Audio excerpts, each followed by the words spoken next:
दोस्तों एनटीपीसी की वैकेंसी निकल चुकी है और इसमें कई लोग कंफ्यूज हैं कि इसमें क्या क्या स्टेजेस हमारे सामने आएंगे। एनटीपीसी की वैकेंसी का फॉर्म हर वो बंदा भर सकता है जो 12वीं पास करके आगे बढ़ चुका है। आप ग्रेजुएशन के फर्स्ट ईयर में हो, सेकंड ईयर में हो, थर्ड ईयर में हो, फोर्थ ईयर में हो, यानी अगर ग्रेजुएशन की मार्कशीट आपके पास नहीं है तो आप एज अ 12वीं पास ट्रीट करे जाएंगे, और अगर आपके पास ग्रेजुएशन की मार्कशीट आ गई है तो आप ग्रेजुएट पास करे वो ट्रीट किए जाएंगे। आपने बीए करा हो, बीकॉम किया हो, बीटेक किया हो, आपने कोई सा भी ग्रेजुएशन किया हो, आप ग्रेजुएट माने जाएंगे। तो यानी कि यहाँ पर एक बहुत ही बड़ी जनसंख्या इस फॉर्म को भरने वाली है। 12वीं पास के बच्चों के लिए यहाँ पर बेस्ट चांस है कि अगर वो मेहनत करते हैं और निकल जाते हैं तो भाई साहब आपकी आगे तक की टेंशन खत्म है, और ऐसा समझ लीजिए कि आपने काफ़ी बड़ा आसमान छू लिया है। ठीक है, यहाँ पर जब आप फॉर्म भरेंगे तो उसके बाद आपके सामने 4 स्टेजेस आएंगे। सीबीटी 1, सीबीटी का मतलब होता है computer based test. Computer based test, computer based test का मतलब होता है दोस्तों कंप्यूटर के ऊपर टेस्ट। जैसे पहले क्या होता था, हमें क्वेश्चन पेपर मिलता था और हम ओएमआर शीट में गोले भरते थे। अब ऐसा नहीं करना, आपको कंप्यूटर पे ही टिक मारने हैं। उसको बोलते हैं कंप्यूटर बेस्ड टेस्ट, उसको शॉर्ट में बोलते हैं सीबीटी 1, सीबीटी 2। खास बात यह है कि यहाँ पर दोनों का ही जो सिलेबस है वो सेम है। दोनों में मैथ आएगी, दोनों में रीजनिंग आएगी और दोनों में ही जी आएगी। सीबीटी 1 में मैं आपको बता दूं, मैथ 30 नंबर की, रीजनिंग 30 नंबर की और जी 40 नंबर की आएगी, कुल मिला के 100 हो गए। और सीबीटी 2 में ये 35 नंबर की और ये भी 35 नंबर की और जी 50 नंबर की आएगी, यानी कुल मिला के 120 हो गए। इसका मतलब ये हो गया कि अगर आप सीबीटी 1 की बहुत अच्छे से तैयारी कर लेते हैं तो शायद आपको सीबीटी 2 में पढ़ना भी ना पड़े। ठीक है, सीबीटी 1, सीबीटी 2 सब कुछ सेम है। और इस जीए के अंदर क्या क्या आ जाता है, हिस्ट्री आती है, ज्योग्राफी आती है, पॉलिटी आती है, फिर फिजिक्स, केमिस्ट्री, बायो आती है, फिर कंप्यूटर आती है, फिर अरे कई सारी चीज़ें आती हैं यार, और करंट अफेयर और ये आपके स्टैटिक जीके, बहुत सारी चीज़ें आती हैं। यानी एक बड़ा सब्जेक्ट है, छोटा मोटा नहीं है।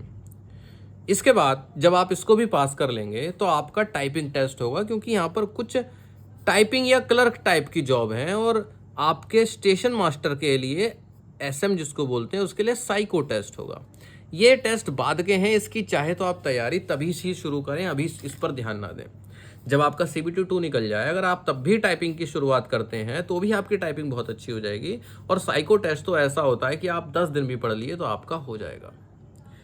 इन सभी बाधाओं को पार करने के लिए आपके पास होनी चाहिए एक अच्छी तैयारी। अभी मेडिकल की बात करते हैं, और ये बताऊंगा कि इस जॉब में मेडिकल स्टैंडर्ड एक बहुत इंपॉर्टेंट रोल प्ले करता है आपके सिलेक्शन पे। अगर आपने यहाँ पर गलती कर दी मेडिकल में इसमें कुछ भरने में, प्रेफरेंस में, तो आप बाहर भी हो सकते हैं। अभी समझाऊंगा कैसे कैसे। ठीक है, यहाँ पर पहले मैं आपको ये समझा दूं कि देखो कंप्यूटर के ऊपर टेस्ट होना है, टाइपिंग वगैरह भी होनी है, तो आप मेरी समझ से बीच में लैपटॉप ले लीजिएगा कोई सेकेंड हैंड, या फिर कंप्यूटर अगर नहीं है तो। इसके बाद आपको करनी है तैयारी। कैसे तैयारी करनी है, एक ऐप आती है टेस्ट सीरीज की। ठीक है, ऐप का नाम है टेस्ट बुक। टेस्ट सीरीज आपकी जो सिलेक्शन है उसमें एक बहुत ज़रूरी रोल निभाएंगी। कैसे, मैं अभी समझा देता हूँ। आपने मान लीजिए इस समय बीएससी करी हुई है भाई, तो 12th तक भी आप पढ़ के आए होंगे, 1 से 12वीं तक, और बीएससी भी, यानी आज तक आपने लाखों रुपए खर्च करे होंगे। किसके लिए, एक जॉब पाने के लिए। अब जॉब पाने के लिए आप कोचिंग भी करेंगे, बुक्स भी लाएंगे, काफ़ी चीज़ें करेंगे, तो मेरे हिसाब से आप कोई कमी नहीं छोड़ना चाहेंगे। अब मैं समझाता हूँ टेस्ट सीरीज़ के बेनिफिट। टेस्ट सीरीज़ के बेनिफिट क्या होते हैं दोस्तों, जैसे मैं टेस्ट सीरीज़ खोल लेता हूँ आपके सामने। टेस्ट सीरीज़ के बेनिफिट क्या होते हैं, आपको यहाँ पर कई तरह के टेस्ट मिलेंगे। टेस्ट पे जाते हैं, ठीक, और जैसे नर्सिंग सुपरिटेंडेंट, एएलपी, एनटीपीसी, यार आप जिस एग्ज़ाम की तैयारी कर रहे हो आपको वो मिलेगा। हाँ, इसमें आपको कुछ चीज़ें फ्री मिलेंगी, जैसे यहाँ पर दे रखा है 1 test free, 3 test free, 2 test free. Free की चीज़ों को यूज़ करो, और जब आपको लगे यार ये तो बड़े काम की चीज़ है तो आप उसका सब्सक्रिप्शन ले लो, यानी प्रो पास ले लो। इनका प्रो पास की जो वैलिडिटी होती है वो 1 साल की होती है, और अगर उसे खरीदते हुए आप कूपन कोड में चिंकू लिख दोगे तो आपको लगभग 13% एक्स्ट्रा ऑफ मिल जाएगा लगभग। ठीक है, अभी मैं समझाता हूँ इसके फ़ायदे। जैसे कि आप इसमें चैप्टर टेस्ट में जाएंगे तो क्या होगा, जैसे जैसे आप एनटीपीसी में मैथ, रीजनिंग, जीए के एक एक सब्जेक्ट कंप्लीट कर रहे होंगे, तो सबसे पहले मान लीजिए आपने हिस्ट्री कंप्लीट करना चालू किया, तो मान लीजिए आपने एंशियंट हिस्ट्री में इंडस वैली सिविलाइजेशन पढ़ा, तो वहाँ के कुछ सवाल भी कर लीजिए, और इसके सवाल आप करेंगे तो साथ साथ जो आपने पढ़ाई की है उसके क्वेश्चंस भी कंप्लीट होते जाएंगे, तो आपकी तैयारी बहुत अच्छी हो जाएगी। चैप्टर टेस्ट में क्या होता है, एक एक चैप्टर के टेस्ट आते हैं। सेक्शनल टेस्ट में क्या होता है, जैसे मैथ का सेक्शनल टेस्ट दोगे तो पूरी मैथ के सवाल आएंगे। इसी तरह से फुल टेस्ट क्या होते हैं, असली टेस्ट भाई साहब 100 क्वेश्चन 90 मिनट निगेटिव मार्किंग, और इसमें कुछ फ्री भी हैं, तो फ्री वाले तो जरूर दे लीजिए। फिर आपके मार्क्स आएंगे, आपकी रैंक आएगी, क्योंकि यहाँ पर लाखों बच्चों ने इस एग्जाम को टेस्ट को दिया होगा टेक्स्ट बुक पर, तो आपकी रैंक भी आएगी, जिससे आपको पता चलेगा कि आप असली में कहाँ ठहर रहे हैं। हो सकता है आप 70 नंबर लाकर अपने घर पे अकेले में बड़े खुश हो रहे हो, अरे मेरे तो बहुत नंबर आ रहे हैं। जब आप असली बच्चों के बीच में कंपटीशन करोगे तब दोस्त आपको पता चलेगा कि आपकी रैंक क्या बैठ रही है। ठीक है, तो इसको जब आप खरीदो, खरीदने का ऑप्शन यहीं कहीं होगा, होम पे जाते हैं और क्या कहते हैं,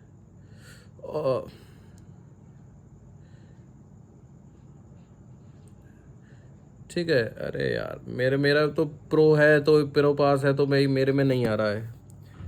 ठीक है, और यहाँ पर आपके ये वीक एरिया सब कुछ बताएगा कि दोस्त आपके ये सब्जेक्ट कमज़ोर हैं, आपकी हिस्ट्री कमज़ोर है, आपकी ज्योग्राफी कमज़ोर है, सब कुछ बताएगा, जिससे आपकी बहुत अच्छी तैयारी होगी। कुल मिला के मैं शॉर्ट में ये बताना चाहता हूँ कि आपको टेस्ट सीरीज़ एक ऐसा एक्चुअल अनुभव कराती है जैसे कि आपका असली का एग्ज़ाम हो, बाकायदा वहाँ पर रैंक आती है, वहाँ पर सवाल होते हैं, तो आपको उनसे बिल्कुल लगभग वो प्रैक्टिस हो जाती है जैसे कि एक्चुअल पेपर की, और बहुत बार यही सवाल एज इट इज़ पेपर में भी आ जाते हैं। ठीक है, तो टेस्ट सीरीज़ लोग तो ढूंढते हैं अच्छी टेस्ट सीरीज़ भाई। ठीक है, तो आगे बढ़ते हैं। यहाँ पर मेरा यहाँ पर कहने का मतलब था कि बुक्स के साथ साथ आपको ऑनलाइन टेस्ट सीरीज की भी जरूरत है, आवश्यकता है, और आप आज नहीं तो कल खरीदेंगे। अब एक बात बताइए, आज की जगह अगर आप 4 महीने बाद खरीद रहे हैं तो आज ही खरीद लीजिए उससे अच्छा, तो क्योंकि ये तो वैलिडिटी 365 दिन के लिए है, 1 साल के लिए है। 1 साल में तो भाई आपके पेपर ऊपर होके सब काम हो लेगा।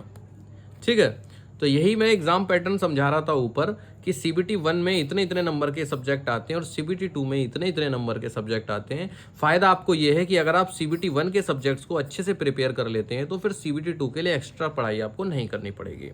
ठीक, ऑनलाइन टेस्ट सीरीज़ की आपको ज़रूरत पड़ेगी।